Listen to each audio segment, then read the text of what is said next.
Matthew, a magnate immersed in his own world of wealth and disdain for the less fortunate, had the habit of dining at the Grand Elegance, an elegant restaurant in New York known for attracting the city's elite. On this particular evening, the dining room was illuminated by sparkling chandeliers, casting dancing shadows over mahogany tables. Waiters, dressed impeccably in their uniforms, skillfully moved among the patrons, attending to every request with silent efficiency. In the most prestigious corner of the restaurant, Matthew sat exuding an aura of authority and wealth. In a bespoke suit, he smiled arrogantly, waving to the waiter. "Another Bordeaux, please. And don't forget, only the best for Matthew Grant," he said, ostentatiously winking as he handed over $100 bill. As he savored his expensive wine, his eyes landed on a family sitting a few tables away.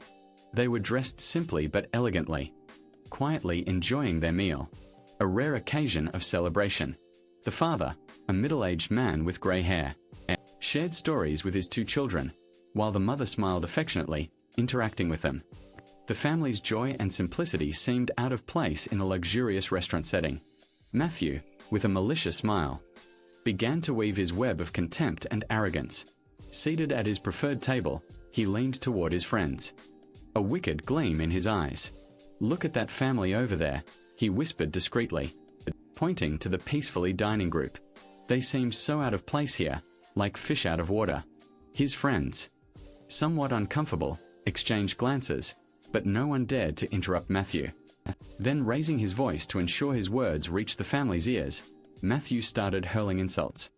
"It's amazing how some people try so hard to seem sophisticated, but in the end, they're just simple imitators." He laughed, relishing the situation. The family, initially absorbed in their conversation, couldn't help but notice Matthew's words. The father, with a look of dismay, tried to distract the children by sharing funny stories, but it was impossible to ignore the taunts. Matthew didn't give up. "Look at how they try to mimic our manners. I bet they don't even know the difference between a Bordeaux and a Merlot," he mocked, eliciting forced laughs from some of his friends. The mother, trying to maintain composure, leaned toward her husband and whispered, "Don't let him spoil our evening. Ignore him." But the tension was palpable. The children looked around, feeling visibly uncomfortable and embarrassed. Matthew, emboldened by the lack of resistance, continued, "Imagine, they probably think vinegar is a fancy drink," he said, laughing loudly, echoing throughout the restaurant. The waiter, approaching Matthew's table to serve more wine, heard the comments and felt a pang in his heart. He knew the family. They were regular customers and always kind and respectful. Professionalism prevented him from intervening. But the injustice of the situation deeply bothered him. Meanwhile, the family's father, trying to maintain dignity, raised his glass and said in a low but firm voice, "Let's toast to our family, our unity, and our ability to overcome ignorance with grace." They toasted, a silent act of resistance against Matthew's cruelty. Matthew, realizing the family's peaceful resistance, felt a twinge of frustration. He wanted a reaction, a confrontation. But all he received was an example of strength and dignity that he couldn't comprehend. The night continued, with Matthew's words growing increasingly bitter, but the family maintained their composure, facing adversity with a grace that was foreign to the magnate. In the refined ambience of the Grand Elegance, the family's indifference to Matthew's provocations only seemed to stoke his flames of cruelty further. Sitting at his usual table, Matthew watched with increasing irritation as the family maintained their composure, enjoying their meal as if he didn't exist. "I guess they're not getting the hints," Matthew sarcastically murmured to his table companions, who exchanged uncomfortable glances, unsure of how to react to this escalating hostility. In a surge of growing anger, Matthew picked up a piece of bread and, with a malicious smile, discreetly tossed it in the family's direction. The bread landed near the younger son's plate, who looked at it with a surprised and confused expression.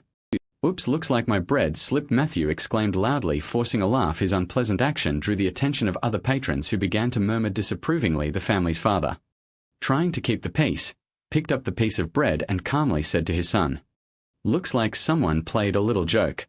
Don't worry, keep eating." The mother shot a reproachful look in Matthew's direction, but chose not to respond verbally. Unhappy with the lack of a dramatic reaction, Matthew, now clearly frustrated, grabbed a handful of vegetables from his plate and, with a swift motion, flung them in the family's direction. The vegetables scattered across their table, staining the tablecloth and dishes. One of the nearby patrons, an elderly gentleman with a look of disdain, turned to Matthew and said loudly, "Young man, your conduct is absolutely unacceptable. This is not behavior befitting of this establishment or any civilized place." The restaurant staff, now fully aware of the situation, approached Matthew's table, led by the manager. "Mr. Grant, I ask that you restrain yourself. This kind of behavior is not tolerated here," the manager said, his voice firm but controlled. Matthew, surprised to be reprimanded, tried to mask his embarrassment with an arrogant smile. "I'm just having a bit of fun. They're not even reacting. I don't see what the problem is." The family in the meantime quietly got up, with the father placing some bills on the table to cover the bill. "Let's go, children. There are nicer places to dine," he said, his voice calm but full of dignity. The family left the restaurant with their heads held high, leaving behind a surprised and somewhat unsettled Matthew. He was not accustomed to being confronted, let alone seeing his victims respond with such grace. Other patrons watched the family's departure with expressions of sympathy and respect. The manager, still standing by Matthew's table, regarded him with a mixture of disgust and disappointment.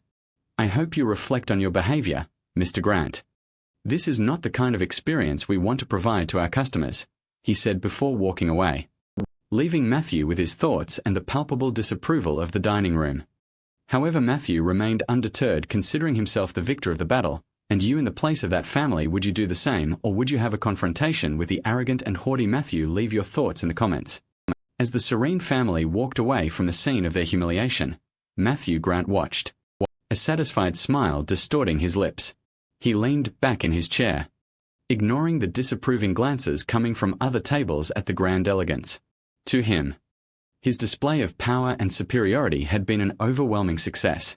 "Look at that, they ran away like rats," he commented to his friends, laughing with disdain. "That's how you deal with people who don't belong in our world." However, on the fringe of the dining room, one figure remained unmoved, watching the scene with piercing eyes. It was Ellie, one of the most experienced waitresses in the restaurant, who had witnessed the entire episode with growing indignation. Knowing the family that had just left well, Ellie knew something that Matthew was completely unaware of. With determination in her gaze, Ellie approached Matthew's table. "Excuse me, Mr. Grant," she said, her voice calm but laden with intensity that made Matthew turn his attention to her. Matthew stared at her, surprised by her audacity. "What do you want, waitress? Another tip to clean up the mess?" Ellie ignored the provocation. "I believe you made a big mistake tonight," she said. "But it's not me who will teach you the lesson you deserve." Matthew laughed scornfully. "You? Teach me a lesson? That's hilarious. You don't even know who you're talking to." Ellie, however, held her ground. "No, Mr. Grant. I know exactly who I'm talking to, and I also know something about that family you decided to humiliate. But I believe you'll find out for yourself sooner or later." Matthew looked at her, a hint of curiosity and uncertainty creeping onto his face. "What are you talking about?" "You'll see, Mr. Grant. You'll see that what you did today will come at a cost." With these enigmatic words, Ellie stepped away, leaving Matthew with an uncomfortable sense of uncertainty. As Ellie walked away, she knew she had initiated something that could turn the tide against the arrogant Matthew Grant. She had a plan in mind, one that would reveal the grave mistake Matthew had made in underestimating and humiliating that family. The night at the Grand Elegance was far from over for Matthew, and Ellie knew that the real twist was yet to come. The atmosphere at the Grand Elegance still buzzed with the energy of the earlier confrontation, but now a new tension filled the air, emanating from Matthew Grant. After hearing Ellie, Matthew attempted to rejoin the conversation, but his responses were distracted and short. His friends, noticing the change, exchanged worried glances. "Matthew, are you okay? You seem shaken," commented one of his friends, a businessman named Richard. Matthew forced a weak smile. "I'm fine. Just a bit tired, I guess," he replied, avoiding eye contact. "You don't seem the same since what the waitress told you here." Another friend, an elegant socialite named Cheryl, inquired. Matthew shook his head, trying to dispel his doubts. No, it's nothing. I'm just contemplative, that's all. But the truth was that Matthew was far from just contemplative. The words he had heard echoed in his mind, creating a whirlwind of anxiety and doubt. Who was that family really? What colossal mistake had he made in insulting them? And what consequences would it bring?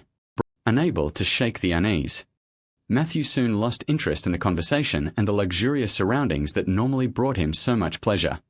He looked around the restaurant, seeing everything through a different lens now, no longer the king of his castle, but a man confronted with uncertainty. Suddenly, he stood up, interrupting a friend who was telling a story. "I'm sorry, but I need to go. I'm not feeling very well," he announced abruptly. His friends, surprised by his sudden departure, offered looks of concern and parting words. Matthew, however, barely heard them as he made his way to the exit. As he passed by the staff, he would normally have handed out generous tips. But today he simply walked away in silence, his mind preoccupied with what Ellie had said. His lack of generosity did not go unnoticed.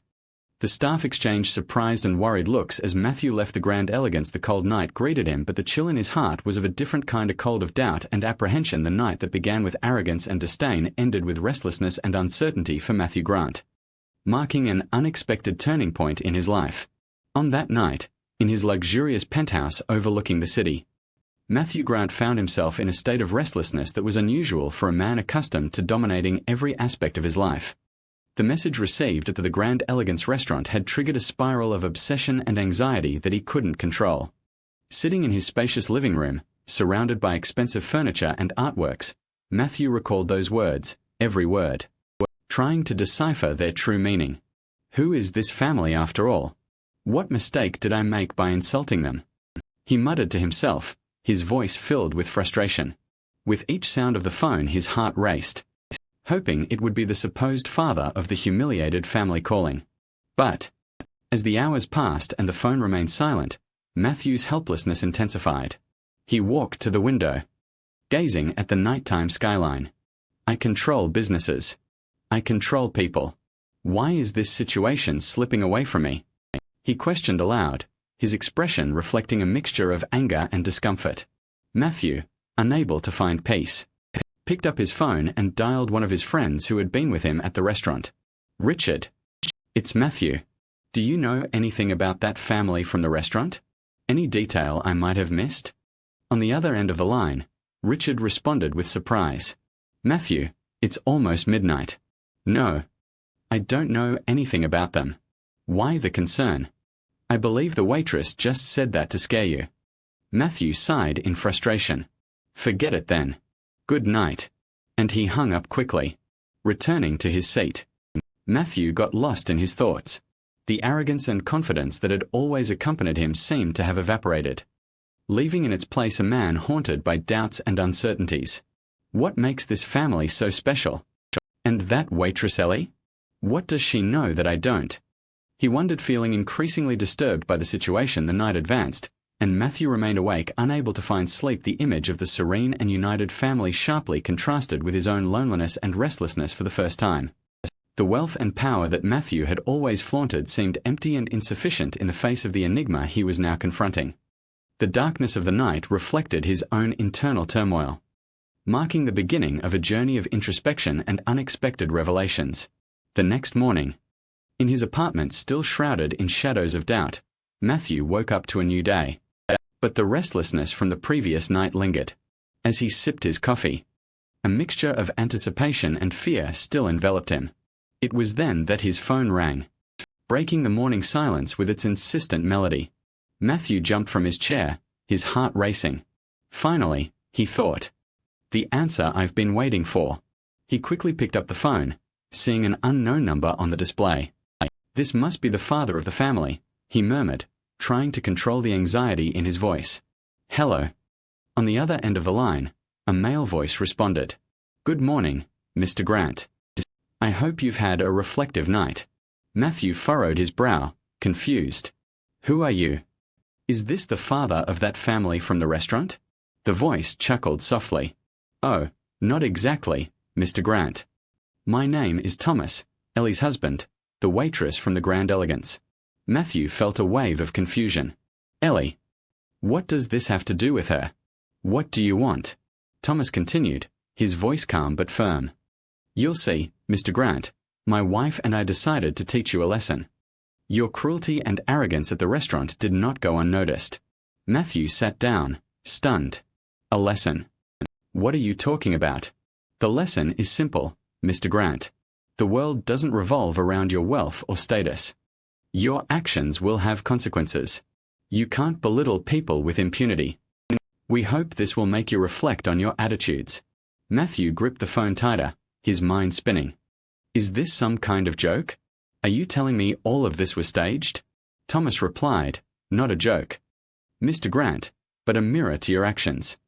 We hope that in the future you think twice before judging and humiliating others. With these words, Thomas hung up, leaving Matthew alone with his thoughts. The magnate looked at the phone in his hand, the reality of what he had just heard slowly sinking in. The lesson, though cruel, was clear. Respect and empathy were values he had neglected for far too long. That morning marked the beginning of a profound process of self-reflection for Matthew Grant. An uncertain but necessary path toward redemption. On that fateful day, as Matthew Grant sat in his spacious living room, still reeling from his conversation with Thomas, the phone rang once again. This time it was a familiar number. With a dark premonition, Matthew answered. Hello? Matthew, this is George Sanders, the voice on the other end said. Laden with severity. George was one of Matthew's most influential business partners. A man whose support was crucial for many of his ventures. George, good to hear your voice. Matthew began, trying to keep his composure. I don't think you'll like what I have to say, George interrupted. I am extremely disappointed with what I heard about your behavior at the Grand Elegance. Matthew felt a chill run down his spine. What did you hear, George? That you publicly humiliated a family. What you probably don't know is that the family was mine. My sister, my brother-in-law, and their children were dining there that night. Matthew fell silent. The revelation hitting him like a punch to the gut. George, I had no idea. There are no excuses that can justify your behavior, Matthew. I'm re-evaluating our business agreements. Your unacceptable conduct has not only damaged your image, but also jeopardized the reputation of the companies associated with you. Matthew tried to defend himself, but his words sounded empty even to himself. George, please, let me explain. There's nothing to explain. George cut him off. I am informing you that our companies will distance themselves from you and your enterprises. I hope you reflect on your actions. With a click, the call was terminated. Matthew sat there, stunned. The phone still in his hand. The reality of his actions and their consequences began to sink in. The humiliation of George's family was not just a lapse in judgment. It was a professional and personal disaster. In the days that followed, the consequences of his actions became even clearer. Business partners started distancing themselves. Projects were cancelled, and his reputation in the business world crumbled. News of his conduct at the restaurant spread, tarnishing his name and legacy. Ellie and her husband's lesson was only the beginning of the end for Matthew. He found himself facing massive financial losses and complete demoralization. The arrogance and disrespect he displayed that night at the Grand Elegance became the catalyst for his downfall. Matthew, once a powerful magnate, now faced an uncertain future, learning the hard way the cost of his arrogance and lack of empathy. It was a moment of deep reflection for him, an opportunity for change, but at a price he never imagined having to pay. That was the story. Thank you for watching until the end. And until next time.